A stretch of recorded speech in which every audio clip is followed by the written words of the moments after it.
Hola, Dios les bendiga, mis amados, todos los que me ven y escuchan por las diferentes plataformas. Nuevamente es un gusto poder compartir con ustedes una enseñanza más de la palabra de Dios.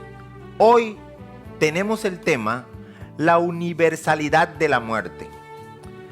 Y nuestro texto nuevamente es Romanos 5, verso 12. Por tanto, como el pecado entró en el mundo por un hombre, y por el pecado la muerte, así la muerte pasó a todos los hombres por cuanto todos pecaron. Hablamos acerca del pecado. Dice que el pecado entró y hablamos de este tema ampliamente. Pero el pecado trajo consecuencia, dice Romanos 5:12, la muerte. Y esa muerte pasó a todos los hombres, entonces todos los hombres hemos pecado. Por lo tanto, cuando entró el pecado, esa muerte vino como una gran consecuencia. Y yo hago una pregunta en este día. ¿Qué resultado arroja la muerte? ¿Cuál es el resultado de la muerte? El apóstol Pablo escribe en Romanos capítulo 6, versículo 23, porque la paga del pecado es la muerte. Ezequiel capítulo 18, versículo 20, dijo en un texto amplio iniciando, dice, el alma que pecare, ésta morirá. La prueba, mis queridos oyentes y todos los que me ven, de que todos pecamos es que morimos. Nadie puede escapar de la muerte. La palabra muerte quiere decir separación. Repito, una prueba grande. Hoy tenemos una enfermedad pandémica y hay miles y miles de muertos. Esa es una prueba del pecado. Todos morimos. Y como dije, la palabra muerte quiere decir separación. La muerte resultó en tres dimensiones: muerte espiritual, muerte física y muerte eterna. La muerte espiritual es llamada también separación del pecador de la presencia y la comunión con Dios. El pecador no tiene vínculos con Dios ni acceso a Él.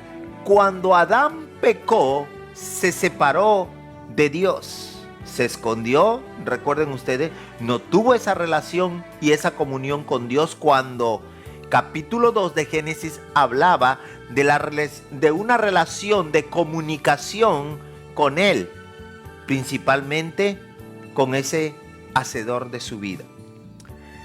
En Efesios capítulo 2, en el versículo 1 y el versículo 3, nos hablan de esa muerte espiritual. Y Él os dio vida a vosotros cuando estabais muertos en vuestros delitos y pecados, en los cuales anduvisteis en otro tiempo, siguiendo la corriente de este mundo, conforme al príncipe de la potestad del aire, el espíritu que ahora opera en los hijos de desobediencia. Oigan, muy importante, siguiendo la corriente de este mundo. Cuando estabais muertos, dice la palabra de Dios.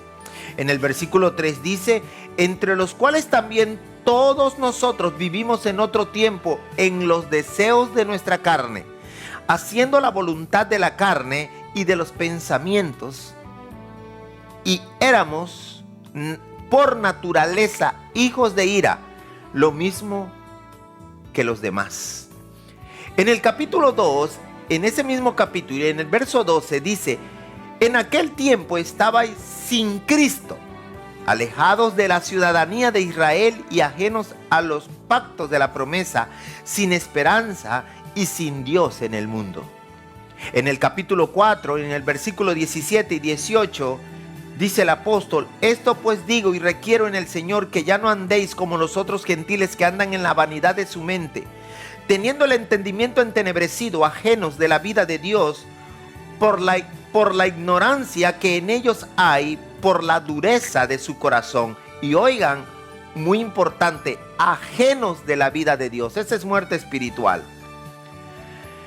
Para el que está muerto espiritualmente, las cosas de Dios para él son locuras. Por eso cuando tú le predicas a alguna persona, cuando tú le hablas de Dios a alguna persona, nos tiran como a loco, no nos hacen caso, rompen folletos, etcétera, etcétera, porque no tienen esa relación y esa comunión con Dios. Y el apóstol Pablo escribe en 1 Corintios 2:14, dice: pero el hombre natural no percibe las cosas que son del Espíritu de Dios, porque para él son locura, y no las puede entender, porque se han de discernir espiritualmente.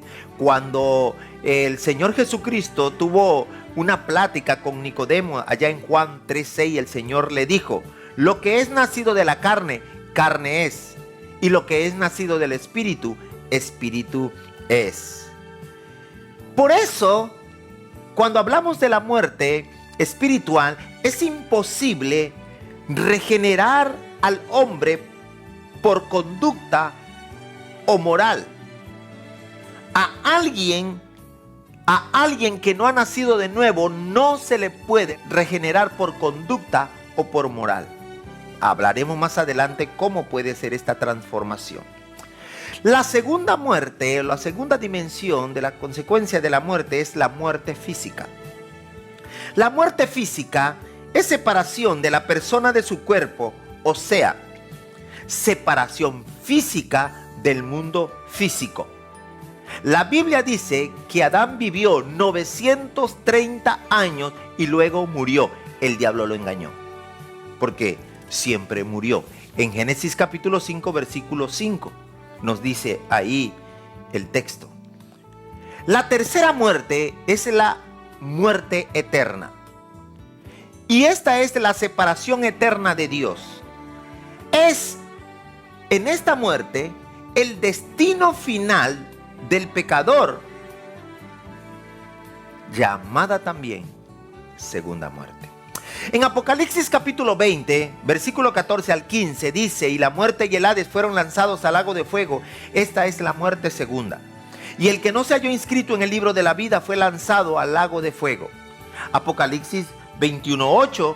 Pero los cobardes, incrédulos, los abominables, los homicidas, los fornicarios, los hechiceros, los idólatras y todos los mentirosos tendrán su parte en el lago que arde con fuego y azufre, que es la muerte segunda. Queridos oyentes, yo quiero terminar diciéndoles, ustedes escuchando y viendo esta enseñanza, la muerte espiritual impide la felicidad terrenal.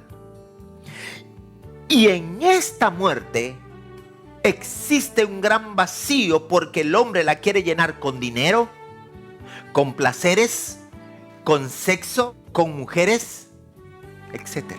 La muerte física limita la oportunidad de salvación. Esta te limita, dice Hebreos 9:27, y de la manera que está establecido para los hombres que mueran una sola vez y después de esto el juicio. La muerte espiritual impide la felicidad terrenal. Hay un vacío en el hombre. La quiere llenar con tantas cosas en esta vida terrenal, pero solo hay una manera de llenarlo. Lo vamos a ver en la próxima enseñanza. La muerte física, les decía, limita tu oportunidad de salvación. Toda persona que ha muerto del coronavirus y no se arrepintió, limitó esa oportunidad porque le llegó la muerte física. La muerte eterna trae un castigo eterno,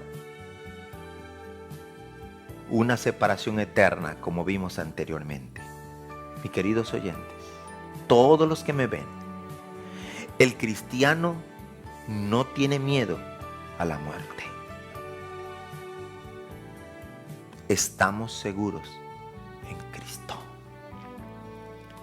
Y de esto voy a hablar, de la seguridad en Cristo. Cristo.